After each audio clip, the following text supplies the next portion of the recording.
Welcome, dear traders. On Tuesday, the trading session began with the release of important economic indicators from Japan and China.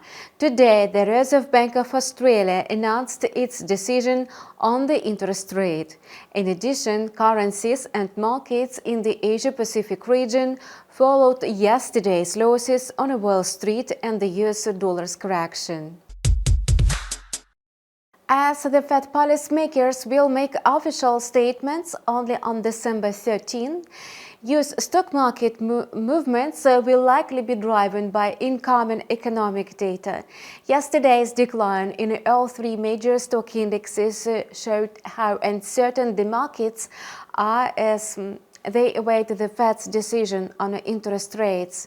Moreover, expectations of a monetary policy easing in the United States started too early. The Fed chief warned against this last week. In his speech, Jerome Powell said that the monetary policy settings were in a restrictive territory, but it was premature to talk about pausing hikes. Investor uncertainty and the risk of sentiment have driven capital flows into safe-haven assets, such as US Treasuries and the US dollar, as well as the Japanese yen and the Swiss franc. The US dollar was supported by Treasury yields, which also rose at the end of Monday's US trading session.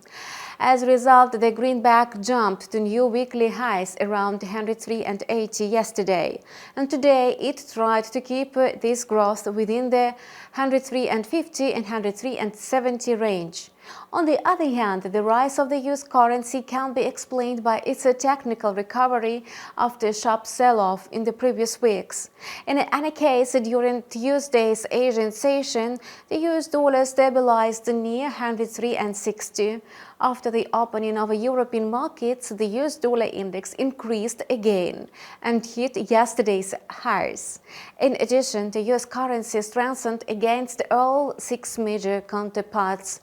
However, the Japanese yen has been steadily rising since yesterday evening, although the dollar-yen pair failed to hit yesterday's 3-month low of 146.5 in Asian trading. The pair maintained its bearish momentum. On Tuesday, the pair was trading within the range of 146.70 and 147.40. The technical support is located at 146. Notably, the Japanese currency continues to strengthen against its US counterpart, despite disappointing economic data. Perhaps the growth momentum is creating safe-haven demand for the yen. On the other hand, it's being supported by the prospect of changes in the Bank of Japan's monetary policy. If this looks more puzzling in the light of recent statements by the Bank of Japan officials.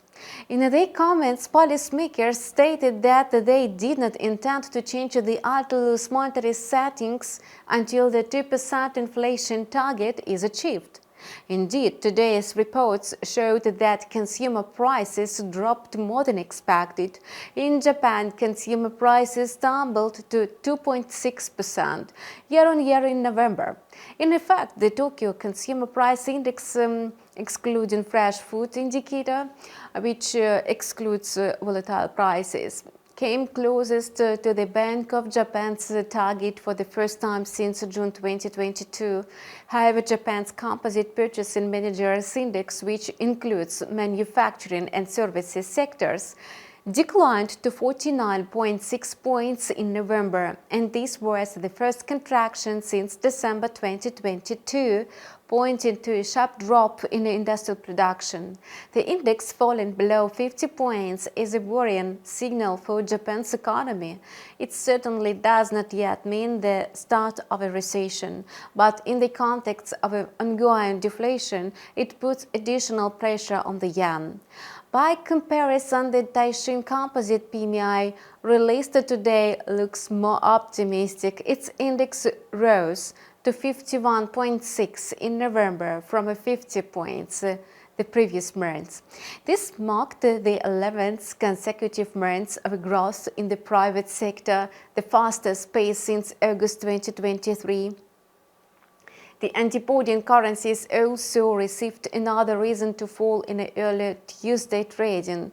As expected, the Reserve Bank of Australia left its key interest rate unchanged today, with the caveat that further decisions by the regulator would depend on the data and change in risk assessments. The decision will provide the regulator with time to gauge the impact of high interest rates on demand, inflation and the labour market. Immediately after the central bank statement, the Australian dollar slumped sharply to 0.6580. Maintaining bearish momentum, the Aussie dollar pair continued to consolidate within the boundaries of 0.6569 and 0.6627. Given that the Aussie reached a 4-month high of 0.6690 on a Monday, its decline can also be explained by profit taking. If the Aussie's losses deepen in the coming trading sessions, the support level near 0.6570 may become resistance. The New Zealand dollar followed the Australian dollar's slump. As the chart shows, the Kiwi has been declining since early Tuesday, falling to 0.6140. In the next few days, New Zealand's main trading partner will release inflation data and other important indicators. Perhaps the statistics from China will be able to cheer up the antipodium currency rate, as there is a decrease in the prices for both exports and imports. Therefore, the Kiwi dollar pair maintains a downtrend, moving within the boundaries of 0.6140 and 0.6180. And that's all for now. Stay tuned for more updates with the InstaForex TV. We appreciate your feedback. Please leave your questions and comments below, and see you soon.